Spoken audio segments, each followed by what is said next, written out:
Sana nga marami ka pang oras. Sana pagkatapos mong mapanood to, may magbago sa buhay mo. Life is too short.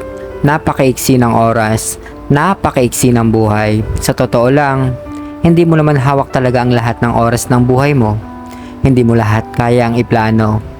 Kapag nagpupunta tayo sa mga lamay ng isang kakilala, isang kaibigan, minsan malayong kamag-anak, ang nawala sa mundo, dito nakasentro ang lahat ng kwentuhan. Isa-isa nating babalikan ang mga kwentong kasama siya, nakasama siya, minsan napahaba ang kwentuhan sa kanya, minsan naman talagang gipit sa oras at madalas gipit lagi sa oras.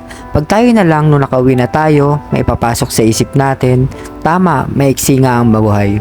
Hindi kayang gawin lahat, hindi kayang pagplanuhan lahat. Hindi ko sinasabi na huwag magplano ng buhay natin.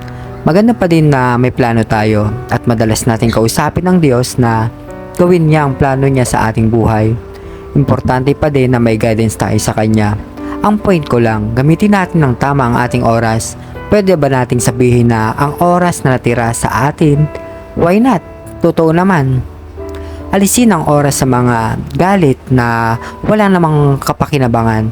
Kung may mga taong nanakit sa atin ay nandyan pa din at kahit kailan, hindi humingi ng sorry, okay lang yan, magpatawad at mag-move on sa buhay.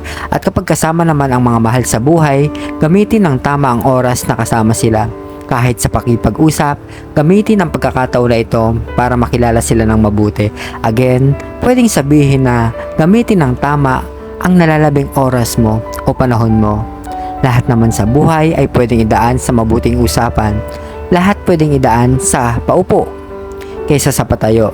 Na kung tutusin, walang pinupuntahan ang mga away na yan. Minsan pa napupunta sa isang bagay na hindi na dapat pag-usapan, mga bagay na dapat wala na, napag-usapan na tapos na, since galit ka na o kaya galit na galit din siya, lumalabas ang di dapat lumabas. Again, life is short. Life is too short.